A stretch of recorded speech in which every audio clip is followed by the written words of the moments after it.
घटना की चर्चा है वह है हाथरस की रेप पीड़िता को इंसाफ कैसे मिलेगा। लगातार घटनाक्रम बदल रहा है।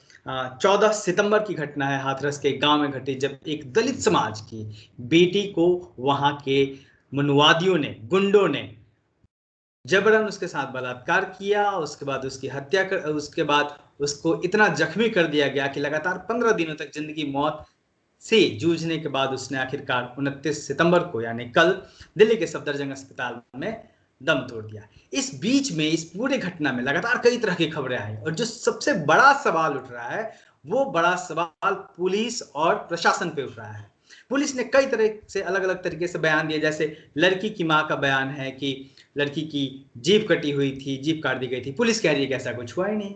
अस्पताल कह रहा है, अलीगढ़ का अस्पताल कह रहा है, वहां के डॉक्टर कह रहे हैं कि जीभ पे जख्म थे। पुलिस ने बार बार अपनी भूमिका बदली है और पीड़ित परिवार को ही लगातार कटघरे में खड़ा करने की कोशिश की है। इसी बीच में कल हाथरस में जबरन लड़की के परिवार के विरोध के बावजूद लड़की का अंतिम संस्कार कर दिया गया। इस मामले को पुलिस प्रशासन की तरफ से रफा दफा करने की कोशिश की गई। हमारे साथ हैं सोशल एक्टिविस्ट, दलित एक्टिविस्ट सतीश प्रकाश जी, जो लगातार इस घटना को देख रहे हैं। पूरा देश देख रहा है, पूरा समाज देख रहा है। सतीश जी, इतनी दुखदाई घटना और उसमें पुलिस प्रशासन की ऐसी भूमिका, आखिर पुलिस प्रशासन दलितों पे जो मामले होते हैं इस तरीके से क्यों कर रहा है? नहीं, देखिए, मैं दास साहब, पूरा देश के लिए कहीं ना कहीं मतलब झंझोर के रख देने वाली घटना है। देखिए, उस बच्ची को, उसका उसका दुर्भाग्य देखिए। वो एक महिला है, दलित वर्ग से आती है, कमजोर वर्ग से आती है, ग्रामीण पृष्ठभूमि से आती है, लेकिन व्यवस्था ने उसके साथ बहुत बुरा किया। पूरी व्यवस्था में कहीं भी उसको उसको एक चीज में न्याय नहीं मिला, उसको कहीं भी कुछ नहीं मिला।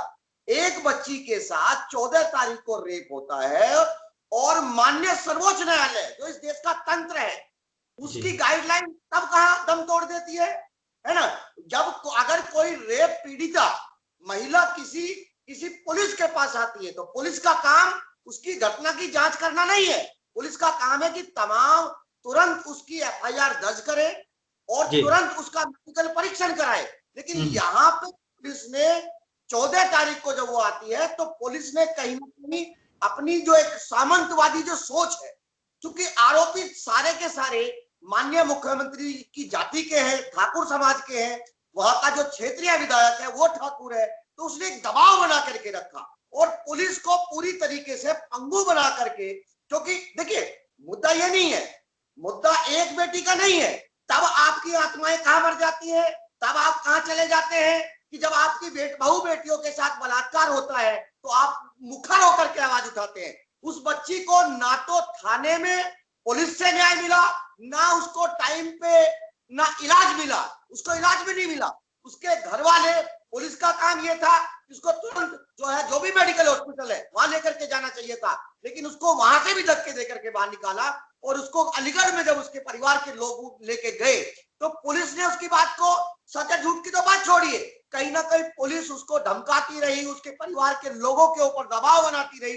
20 तारीख को जो वो बच्ची, कहीं ना कहीं जो उसकी जीभ भी कटी हुई थी, उसके तमाम जो बॉडी के ऊपर वो पैरालिसिस थे, ऐसी स्थिति में अगर 20 तारीख को वो बोलती है, तो यहाँ भी पुलिस का चेहरा बताइए ना, है ना? अगर आज जो पुलिस के जो बड़े बड़े अधिकारी और जो जो जो कहीं ना कहीं एक जाति विशेष को रिप्रेजेंट करने वाले लोग हैं, वो आज ये कह रहे हैं कि भाई वहां रेप नहीं हुआ। आप मुझे ये बताइए कि अगर आप 20 तारीख में एक पुलिस का अधिकारी जो सीओ है, वो उस लड़की के पास जाता है और 161 का बयान दर्ज करता है। 161 का बयान क्यों दर्ज किया? क्योंकि वो कोर्ट में उसकी कोई मान्यता नहीं है ना। आप कहीं ना कहीं आपने क्यों नहीं 164 का जो बयान दर्ज कराया? आप बताइए ना, अगर आपकी नीयत ठीक थी। और 20 तारीख में उस बच्ची ने, जो वहां का सीओ है, उसके सामने कहा कि मेरे साथ गैंग रेप हुआ है ना? एक बच्चा मरने के करीब है। उनको लगता था वो कहीं ना कहीं जो जो सरकार है और पुलिस उसके मरने का इंतजार करते रहे। बिल्कुल बिल्कुल सतीश जी, जिस तरीके से, बिल्कुल जिस तरीके से, देखिए, अगर उसकी स्थिति इतनी, अगर उसको सही पे दिल्ली लेके आया जाता, एम्स में लेके आया जाता, तो शायद उसकी जान बच जाती।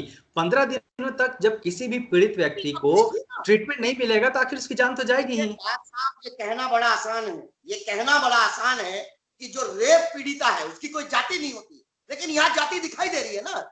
अगर ये बच्ची कमजोर वर्ग, अगर वाल्मीकि समाज से ना होती तो अब क्या होता?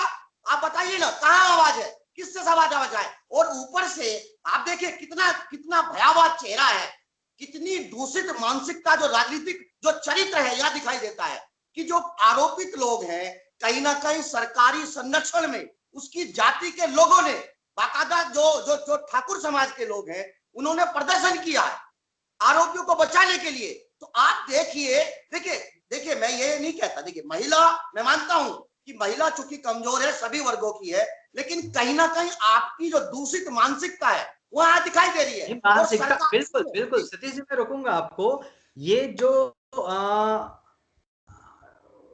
नेशनल कमीशन फॉर वुमेन, जो महिला आयोग है, उसकी उसकी जो अध्यक्ष हैं रेखा शर्मा, उनका तक बयान नहीं आया था कल तक, जबकि लड़की की मृत्यु हो गई थी। तो आखिर आखिर बात तो वही हुई ना जो आप कह रहे हैं। देखिए देखिए पुलिस के पास जाते हैं वहां न्याय नहीं मिलता, डॉक्टर के पास जाते हैं वहां न्याय नहीं मिलता, सरकार उनकी सुनवाई नहीं करती। मानवाधिकार आयोग के लोग कहां सो गए हैं भैया? ये मानव नहीं थी, ये जाति से दलित थी, लेकिन थी तो मानव ना, यह महिला नहीं थी। अब वो जो महिला आयोग की जो जो जो सोशलाइट लोग हैं, वो मोमबत्ती वाले कुछ लोग जो कहाँ है, वो आवाज बताइए ना। और दूसरी बात, आप अरे दुर्भाग्य की बात देखो ना, बेटी थी आपने जला दिया, पुलिस ने क्यों जलाया उसको? क्यों जलाया उसको पुलिस ने? क्या यही राइट है? इस देश का दलित कहाँ रह रहा है? आदिम युग में रह रहा है? इस देश में लोकतांत्रिक कोई व्यवस्था है या नहीं है? आप मुझे बताइए, यही समाज के लोग जो तथाकथित ये कहते हैं कि दलित समाज के लोग जो है जो जो जो आक्रामक हो जाते हैं, या मैं आक्रामक हो जाता हूं, आप मुझे ये बताइए कि अगर आपकी फिल्मों में वो करनी सेना के लोग कहाँ है भाई?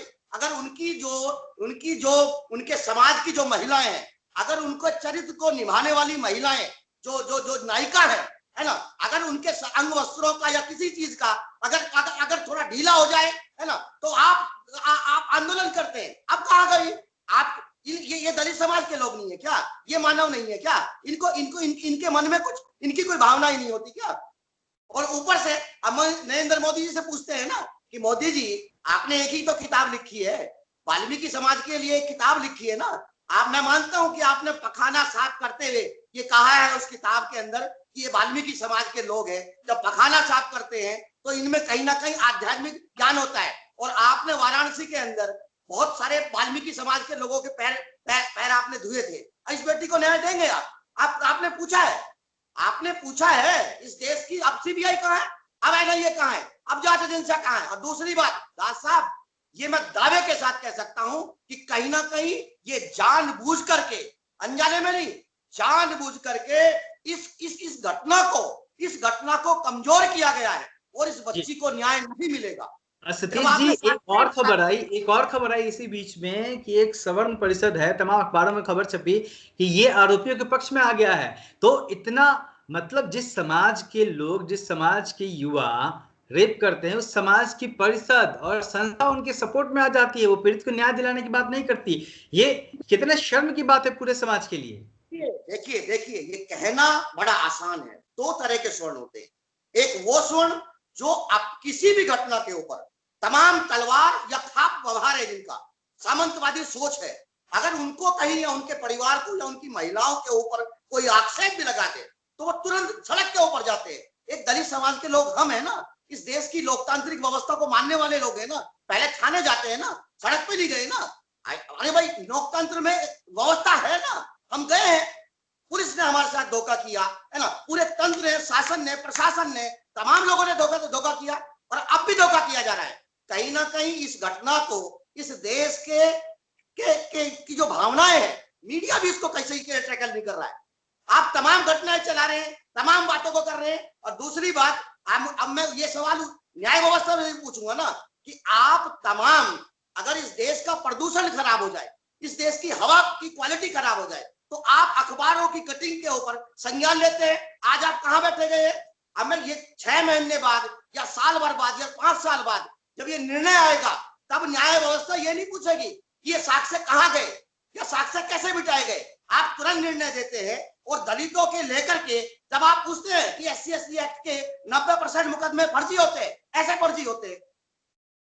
तो सतीश जी, इसमें एक चीज बताइए, पुलिस से न्याय नहीं मिलती है, मीडिया बहुत, सोशल मीडिया का दबाव बढ़ने के बाद सोकल मेन स्ट्रीम मीडिया इस चीज को एक दो दिन पहले, लड़की की मृत्यु के एक दो दिन पहले इस घटना पे कुछ कहना शुरू करती है। 12-13 दिन तक खामोश रहती है। तो जब मीडिया में इसकी आवाज नहीं उठाई जाती है, जब पुलिस से कोई उसको सहानुभूति नहीं मिलती है, मदद नहीं मिलती है, उसको चिकित्सा व्यवस्था नहीं मिलती है, न्यायालय नहीं देखती है, तो आखिर ऐसे में ऐसी घटनाओं के बाद करे क्या समाजिए? देखिए, दलित की बेटी थी इसलिए जल गई चुपचाप, उसको जला दिया। अगर ये गाय होती ना तो शहर के शहर जल जाते। भावनाओं का खेल है ये। देखिए, कहीं ना कहीं जानबूझ करके, आप मुझे एक बात बताइए, अगर इस देश का हिस्सा दलित है, कब तक आप हिंदुओं में गिनती कराएंगे भाई? बताओ ना आप। सवाल तो आपसे पूछेंगे ना। और योगी जी किसी जाति के मुख्यमंत्री हैं या उत्तर प्रदेश के मुख्यमंत्री हैं? इस देश का दलित या उत्तर प्रदेश का दलित कहां जाए, किसके पास जाए? आप आरोप लगाते हैं, हिंसात्मक व्यवहार की बात करते हैं, कैसे सवाल ना पूछे? और देखिए दास साहब, एक बात जरूर कहूंगा कि इस देश के जो दलित लीडर्स हैं उनको भी बहुत गंभीरता से इस विषय को लेना चाहिए, क्योंकि आज अगर आप सही तरीके से रिएक्ट नहीं करेंगे तो कहीं कल ना कल, कहीं ना कहीं आप दूसरी घटना को कहीं ना कहीं निमंत्रण देने जैसी बात है।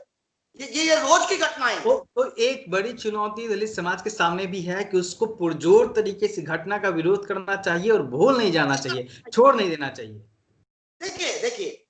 देखिए, ऐसे में जब न्याय मर जाए और सरकारों की न्याय देने की नीति मर जाए, नियत मर जाए, ऐसी स्थिति में न्याय पाने का एक ही तरीका है, वो है लोकतांत्रिक तरीका, आंदोलन। और आंदोलन करना चाहिए। ये कोई कोरोना काल या कोई व्यवस्था नहीं है।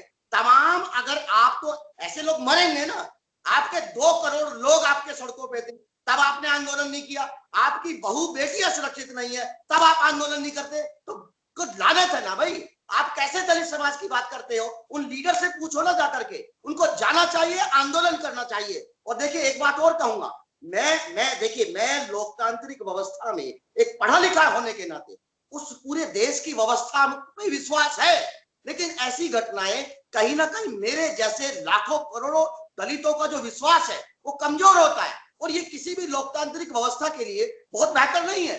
भाई राष्ट्रपति जी दलित है ना, अगर अगर स्टेट सरकार का व्यवहार ठीक नहीं है तो ऐसे में मेरे हिसाब से देश के राष्ट्रपति जी को आगे आना चाहिए और उनको सरकार को चेतावनी देनी चाहिए, और कहीं ना कहीं ये सवाल भी पूछना चाहिए कि अगर बहू बेटी जो कमजोर वर्ग से आती है उनकी वो सुरक्षित नहीं है तो ऐसे हालात में क्या करेंगे आप?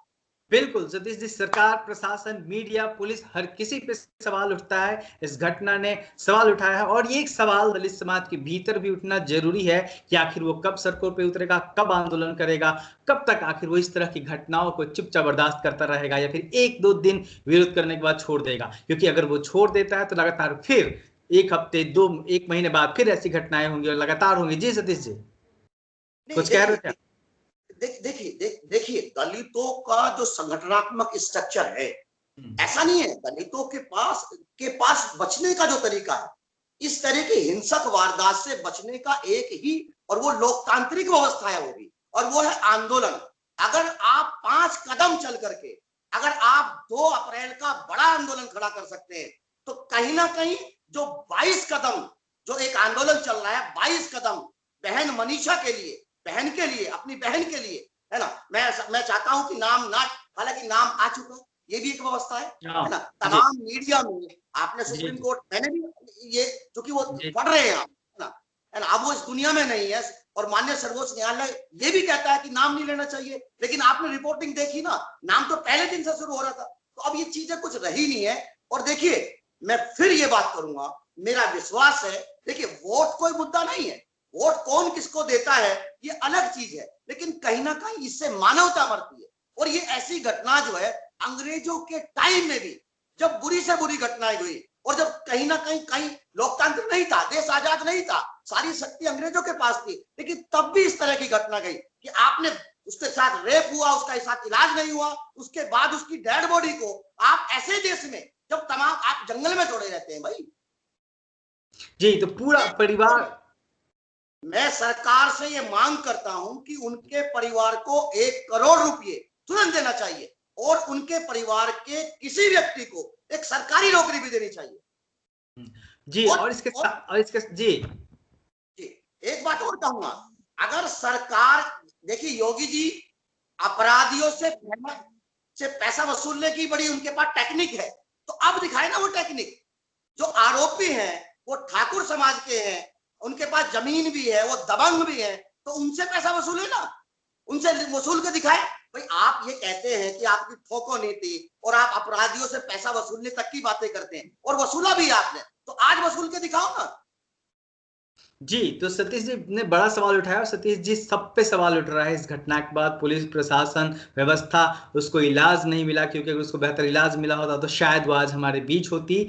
लेकिन साथ ही दलित समाज के भीतर भी एक आंदोलन की जरूरत है, बड़े आंदोलन की जरूरत है। लेकिन सबसे बड़ा सवाल यह जो पूरी घटना है वो छोड़ जाती है उत्तर प्रदेश पुलिस और उत्तर प्रदेश की सरकार पर और सवर्णों की मानसिकता पर। एक डेटा आया था, मैं उसके साथ खत्म करूंगा, कि लॉकडाउन के दौरान भी उत्तर प्रदेश जो है महिला अत्याचार में नंबर 1 रहा था। मार्च से लेके 20 सितंबर तक पूरे देश में 13,410 शिकायतों में से अकेले यूपी में 5,470 शिकायतें मिली थी। ये 23 सितंबर को लोकसभा में ये जानकारी दी गई थी, ये निकल के आया था। तो उत्तर प्रदेश कहीं ना कहीं एक क्राइम स्टेट बन चुका है, और खास तौर पर जो दलित समाज के लोग हैं, वंचित समाज के लोग हैं, वो बिल्कुल भी सुरक्षित नहीं है। और जिस तरीके से सरकार प्रशासन आंखें मूंद ले रही है, उस पे सुप्रीम कोर्ट को भी, देश की सुप्रीम कोर्ट को, देश के राष्ट्रपति को ध्यान देने की जरूरत है। तभी गरीबों को न्याय मिल सकता है, तभी वंचितों को न्याय मिल सकता है। नहीं तो अगर ऐसा नहीं होता है तो निश्चित तौर पे दलित समाज, वंचित समाज सड़क पे उतरने के लिए मजबूर होगा और इंसाफ छीन के लेगा। सतीश जी, आपने वक्त दिया, बहुत बहुत धन्यवाद। जय भीम।